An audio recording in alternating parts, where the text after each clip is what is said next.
Hello, all the dear students of class 10th. Today I am going to just explain the remaining part of the first chapter of the lesson sectors of the Indian economy. So, this one is very important to understand how the economy runs, what is the role of these three sectors to run our economy, and what is the percentage of the participation of the different kinds of the sectors in the growth or the gross domestic product of India. For instance, take the case of a small farmer. एक छोटे से किसान का क्या करते हैं, example लेते हैं. Lakshmi owing about 2 hectares of unirrigated land dependent only on rain and growing crops.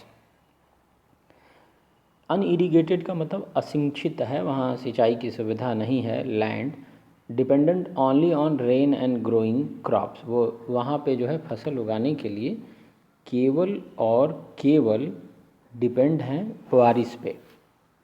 Like jowar and arhar, all 5 members of her family work in the plot throughout the year. 5 member हैं उस परिवार के और वो पाँचों member सिर्फ ज्वार और अरहर जो सिर्फ बारिश पे डिपेंड है, उनके पास अपने सिंचाई का कोई साधन नहीं है. उस परिवार के पाँचों जो जन हैं वो साल भर उसी में जुड़े रहते हैं. Why they have nowhere else to go for work, क्योंकि उनके पास कहीं भी जाने का ऑप्शन नहीं है. You will see that every one is working. अब आप देखोगे कि सारे लोग काम कर रहे हैं. ठीक है. नन रिमेन्स आइडल, कोई भी जो है आइडल नहीं है, सुस्त नहीं है. बट इन एक्चुअल फैक्ट, अगर वास्तविकता के तथ्य में देखें, their labour effort gets divided. उनका जो श्रम का जो प्रयास है वो अगर डिवाइड हुआ है. Each one is doing some work but no one is fully employed. सब लोग कोई ना कोई काम कर रहे हैं लेकिन कोई फुली एम्प्लॉयड नहीं है.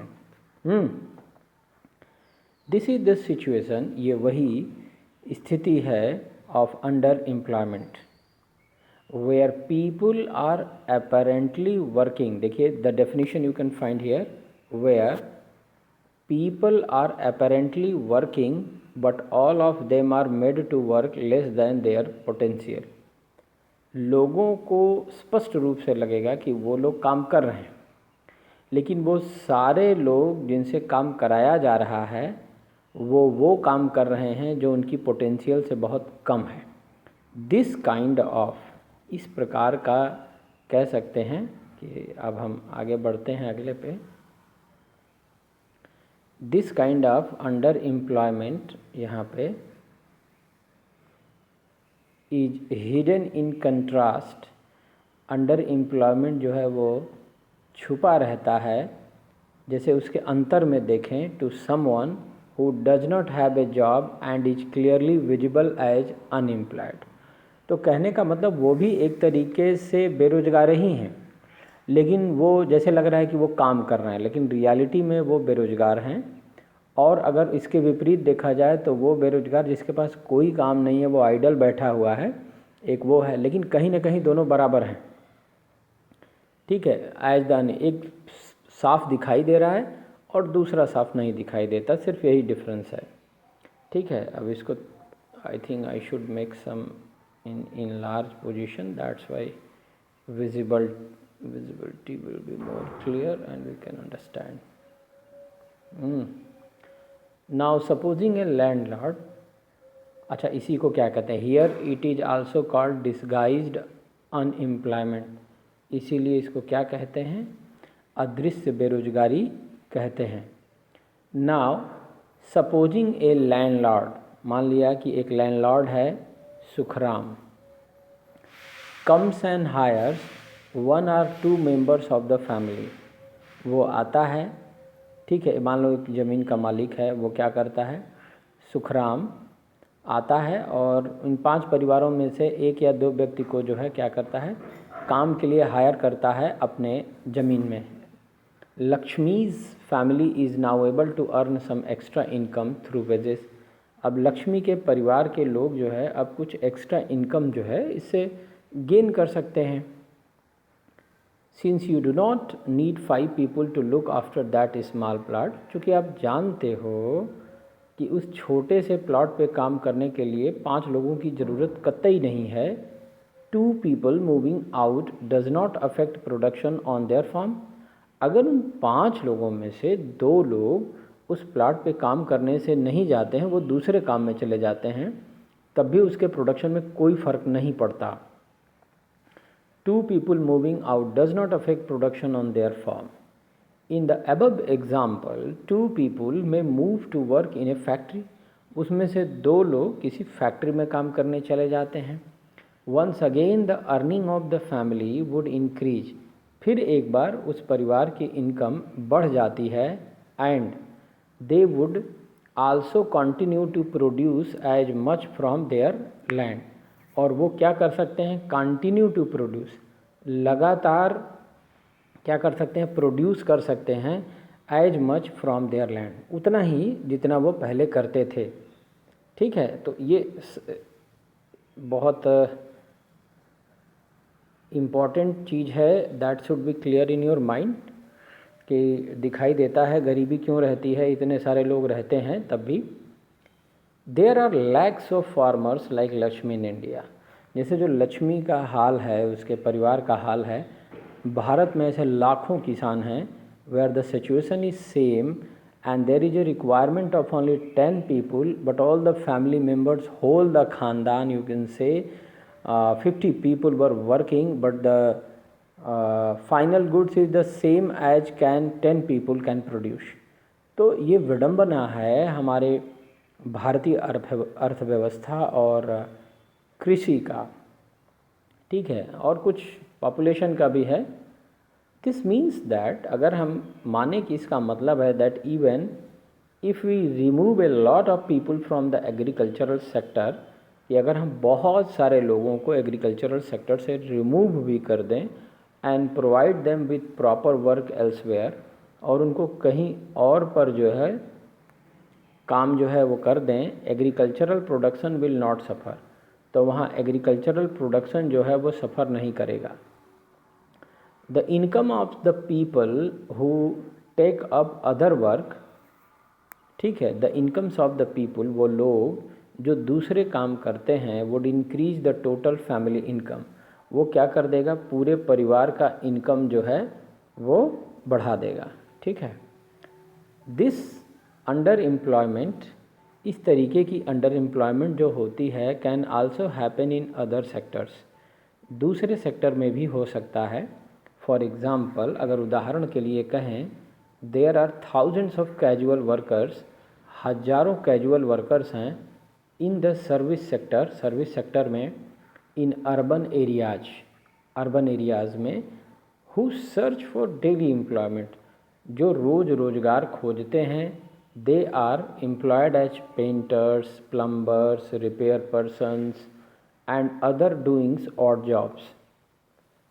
Many of them don't find work every day, उनमें से बहुत सारे लोग रोज़ काम नहीं पाते। Similarly we see other people of the service sector on the street pushing a cart or selling something where they may spend the whole day but earn very little। क्या करते हैं, गाड़ियाँ खींचते हैं या कोई और काम करते हैं जिसमें वो पूरे दिन अपने आप को इंगेज कर सकें, लेकिन बहुत कम कमाते हैं। They are doing this work because they do not have better opportunities, वो इस काम को इसलिए करते हैं क्योंकि उनके पास बेटर अपॉर्चुनिटीज़ नहीं है।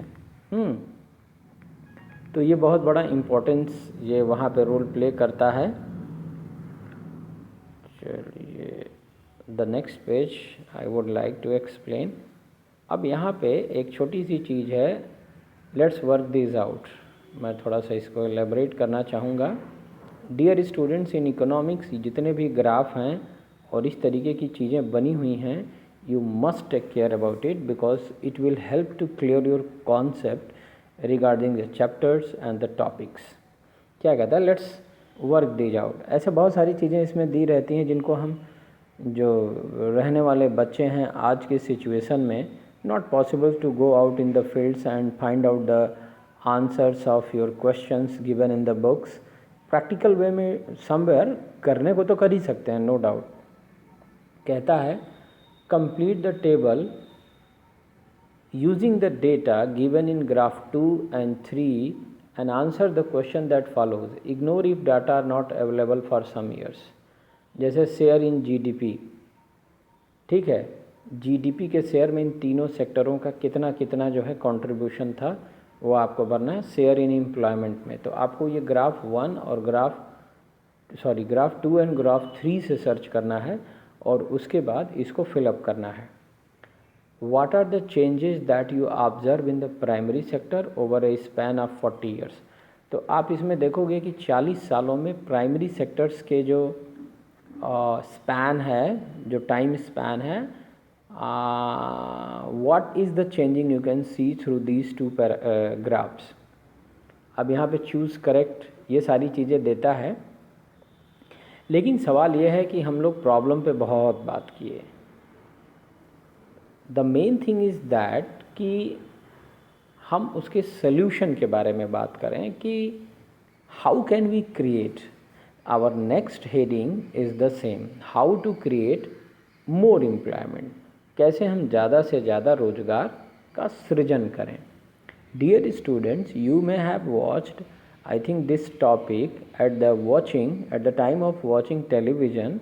रोजगार ये वो this all kinds of the बहुत सारे लोग बात करते हैं, but still we do not find the proper solution from any of the politicians और द बहुत सारे सलाह देते हैं और बहुत बड़े बड़े विद्वान भी हैं, बट स्टिल अभी भी देखते हैं बहुत सारे लोग, अभी लॉकडाउन लगा है, जो अनऑर्गेनाइज सेक्टर में काम कर रहे हैं, जब लॉकडाउन लगा तो उनकी सैलरी बंद हो गई, दे वर स्टार्टेड टू सफ़र और वो they came back to their homes. यहाँ आके वो खेती में या घर के कुछ कामों में लगे हुए हैं जिनका बहुत ज़्यादा इम्पोर्टेंस नहीं है, but what can they do.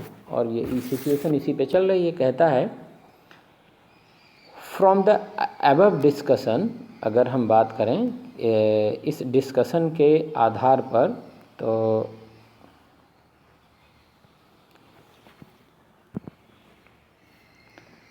from the above discussion we can see that there continues to be considerable underemployment in agriculture.